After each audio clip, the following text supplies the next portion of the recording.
conversation about personal conscience and biblical standards. Yeah. Because people, what they want to do is they want to say, well, if the Bible doesn't, no, there is personal conscience. Alcohol, food, music, all these stuff do have a level of personal conscience because of what it stirs up in you. Yeah, absolutely. Yeah. And it may not stir that up in you. Are we doing this?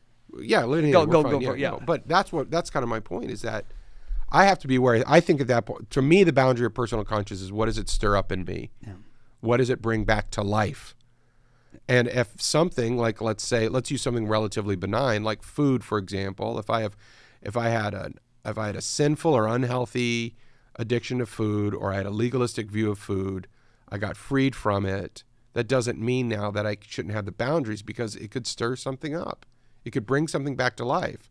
But I can't impose that on you. Yeah, I think that's the big difference. This is a guardrail that you're putting up for your health, that you want to be what kind of human being you want to be, but it doesn't mean you have to put it on the entire world. Right. It's not even anchored. I don't even have to quote a scripture to prove it. I could just say, this is a boundary I have in my life that I don't want to do it. Let me take one that's sensitive there. Okay. I don't drink. Right, and I don't either. Yeah, and I don't drink because my family was destroyed. 2 reasons. My family was destroyed by alcohol, number one.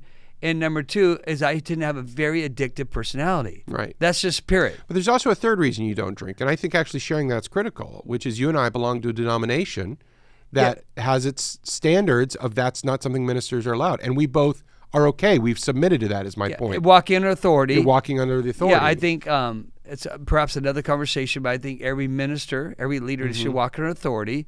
That means you need to walk under rules that you may or may not like. Right.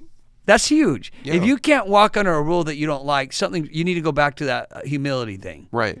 And go back to whatever step that was. Right, because is following this rule a violation of conscience, or is it just an inconvenience? Yeah. Is it something? And so I don't drink.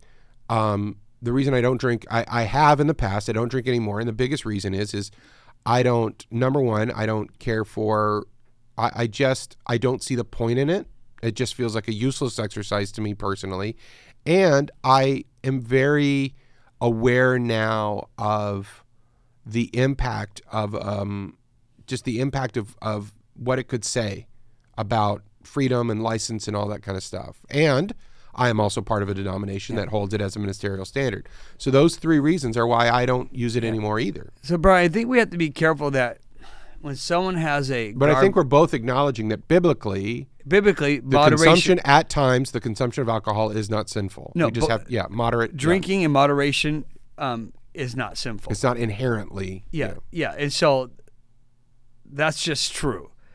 And if people having guardrails around whatever issue you need to have guardrails, you better believe it. I think it's important for us to not get legalistic about not being legalistic. Right. And let me share a story that I shared the other day with you. Is I was interviewing a staff person to come on this team, and the staff person asked me if I drink. The subject of alcohol came up. If I drink, and I said, similar conversation. I said I don't because, and he let me know he did. And I said, well, as long as it's in moderation. And in this particular case, it wasn't someone's a God pastor. It was another case, and he got all uptight with me. I mean, he said, well, the fact that you don't drink means you're a Pharisee. That's what he told me. Right. I said, hold it. So the fact that you don't indulge in a freedom essentially makes you a Pharisee also. And I just said, absolutely. Right. I said, I'm respecting your right to drink. I expect you to respect my right not to drink. Right. And he couldn't get there. Well, now he has a problem. He is the Pharisee. Right. The real Pharisee in that conversation is not me. It's him. He's putting a new rule on me. Right, because he's putting a non-biblical standard on you as a sign of righteousness. Yeah, he's saying if you're going to be a godly leader, you should drink. Well, that's as dysfunctional as the other. Mm-hmm. And you got to be acknowledged. So you have to be careful not to become indifferent or whatever it would be, whatever the other, using your freedom as a license to sin. Yeah, and understanding, like I said at the beginning of the actual episode, that Phariseeism can take different forms. It can be a Phariseeism of ideas. It can be a Phariseeism about behavior. And Brian, I really need to wrestle because I really like that. I've not thought about that. I've always thought of it in terms of rules just and behavior. Yeah. But you're right. Ideas or Even experiences like you mentioned earlier. You're right. Somebody could be very pharisaical. This is how I connect with God. Yeah, and it's, from our tribe, both of us being Pentecostals, we have people that would say, well, if you haven't had experience X, Y, or Z, you've never really met God. You've not had a real experience with God. So those three categories again, I want to learn. So they're idealism, moralism, or experience. Good. Yeah, I like that. Idealism, moralism, and experience. And when we elevate any of those, three types of Pharisees. Yeah. So like an idealistic Pharisee, I think we would see it as like the tension that it's not as big now, but it was really huge, was between like neo-reformed people and Arminians. So I'm a free will Arminianist. And there's this huge tension between like neo-reformed Calvinist people. We're like, no, we're right because we believe the right thing. Wow. And if you're not a Calvinist, essentially 5-point Calvinist or a neo-reformed Calvinist or double predestination, or however you get there, then you're not really a Christian. And I wanted to say, hold on a second.